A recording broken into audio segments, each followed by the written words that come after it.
What is up, and welcome back to another episode of the Shred to Stage series. We're sitting at 10 weeks out from getting on stage for the first time. It's episode number 12, and we're going to be running through not only my check-in, my weight, my posing, but also the supplements I take as a natural bodybuilder to make sure that my performance and health is as peak as it can be whilst cutting in for my first show. First things first though, we're going to get on the scales, get some posing done, and get the check-in sent across to my coach.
So as I said, we'll be running through our supplements, and as you can see behind me on the wall, there is a lot of different colour paints because we're picking out a new paint for the kitchen right now, but that's irrelevant. What is relevant is the massive stack of supplements that we've got on the table here. Each of these supplements I take for purpose, obviously, otherwise I wouldn't be taking it. Now, not every single one is a daily supplement, some are, but I'll be breaking it all down.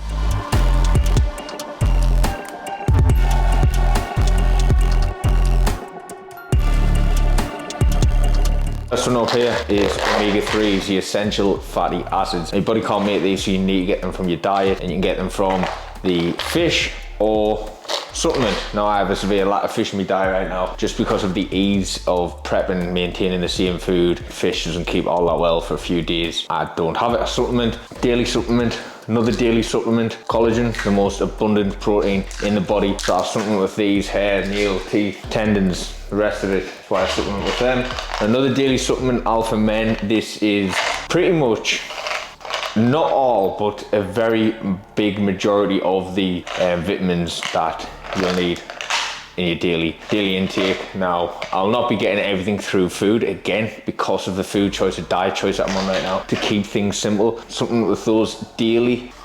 Another daily supplement is my Support Max for joint support. Now, this is especially important as I go further into prep, basically because I'll be getting less support around the joints. I'll be taking the amount of fat on my body off, and I'll start to feel my joints more when I'm getting deeper into prep. So just keeping this in, 4 tablets a day at the opposite end of the day than when you train, is just something that I know it will serve its purpose in the long run. Right now, I'm not feeling any major issues, but who's to say that isn't because of the Support Max? So glad I've got it in. Now, for me daily supplements, I just use a sort of tablet box, daily tablet box, like you'd see an old pensioner maybe use for their tablets. But I just find it much easier, because if you're going in every single day trying to make sure that you are taking your daily supplements and getting them out every single day individually, it's just going to be a fuck on, basically. I make sure that I just, on a Sunday, I'll get that stacked, and every day I can just go in, pour them out, bang, in the mouth. On to more training performance, the protein active growth formula from Unrivaled.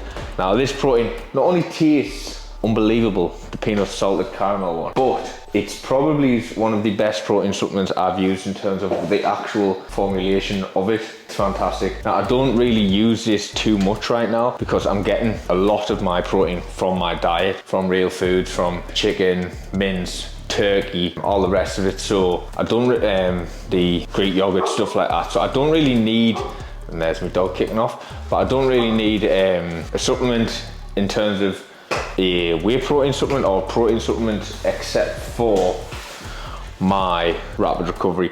Also from Unrivaled. Now rapid recovery is what it says on the tin. It's there for rapid recovery after workout. It's got a high amount of glucose in, high amount of protein in. It's just bang, there for you straight away. That's my 2 protein supplements. I do take Unrivaled rapid recovery after every training session.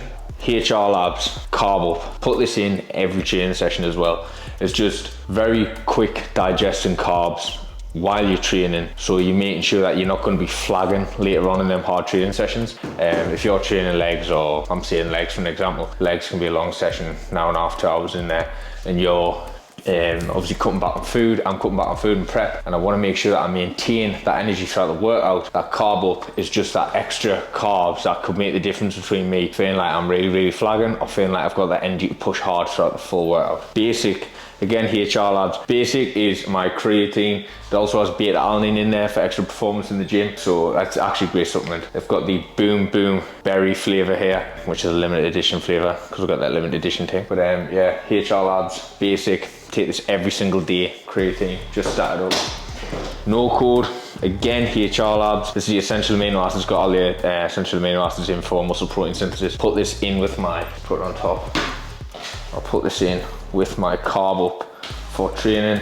This I'll have before training. And the last supplement I take, which I'm saying I take, but to be honest, I don't really take it much at all. It's the defib, it's the pre-workout. Again, if I'm taking pre-workout, I will be taking this pre-workout. I'm not really taking pre-workouts right now. I haven't took a pre-workout pretty much throughout prep at all. Maybe I had one because I was feeling knackered, but it's something that I want to try and stay away from as much as I can, is taking pre-workouts on the regular. I think, and that'll be a big thing for me. A big bit of advice from me to you is don't take pre-workout for every workout. You don't need it. It's something that you don't want to rely on. You don't want to get that connection to it where you think, oh fuck, I haven't had my pre-workout, I'm not going to be able to train as well. Really do just, I just try to leave it for the days where maybe I've had not a very good sleep, or I've had a very trying day at work or something or other, where I feel like I need that extra kick up the arse, and now bang it in. But until I'm feeling like I need it, I'm not touching it.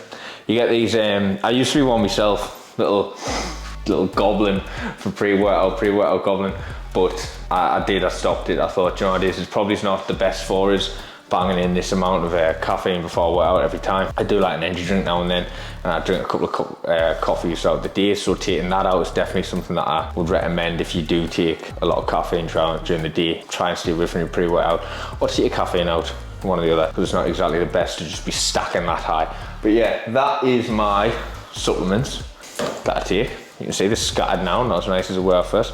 But if you've got any questions on them, bang a comment below. I'll answer any questions that you've got, and I'll put some links in the description of where you can get these bad boys, because they're fucking elite. So there we go. Supplements done, check-in done, weight done, posing done, check-in response received. We're going to be dropping an extra 25 grams of carbs from both training and non-training days. This week we've had about a 0.7 pound drop, which is marginal. We've been dropping 2 pounds a week for the last couple of weeks, but checking across 25 grams of carbs out, an extra 4 minutes of HIIT on upper day sessions, a complete sort of redistribution of where I'm getting my macros from. Well, I say a complete, slight redistribution from where I'm getting my macros from. So I'm getting the dark chocolate out, any unnecessary sauces like the Nando's sauce, meatball sauce for the mince, that sort of stuff out, replacing it with good quality food, nutrition at its best, to make sure that I'm getting as much whole food and volume as I can in my diet. So I'm getting the fat from almonds rather than dark chocolate now, upping the amount of rice and pasta that I'm taking in because of getting rid of the meatball sauce, the Nando's sauce, stuff like that. So I'm being able to keep my volume of foods higher, even though I am dropping the calories lower. And that's something else that I'm going to be bringing in later from end of next week, is I'm going to be starting up the volume of vegetables that I'm taking in as well. Broccoli, spinach, cabbage, that sort of thing. The green veg, get that up. Maybe bring potato in as well at some point. I'll weigh up the volume between rice, pasta, potato, see what I can get the most out of. But these are just little tricks that you can do when you're dieting yourself. If you're feeling like you're not eating much, look through your food, see where you're getting calories from which aren't whole foods, stuff like sauces, especially stuff like sauces. Processed foods, stuff like that, usually carries more high calorie content. for less volume of food. So you can replace them, get them out, replace them for proper food. It'll make you feel fuller for longer. It'll make your dieting so much easier, and just make sure that you have as much good calorie nutrition as possible in your diet. You don't want to be sitting there because you fancy some Heinz ketchup, starving, that you could have had an extra 20 grams of pasta or something like that, you know. So just take that on board as well if you are dieting yourself. But I hope you are enjoying the content, hope you're enjoying the information that I try to provide you in these videos as well. If you've got any questions, as I already said, about the supplements, or any other questions about my training, dieting, shows in general, toss a comment below. And if you are enjoying the content, toss a like, toss a subscribe, it helps a lot, and I'll catch you next time.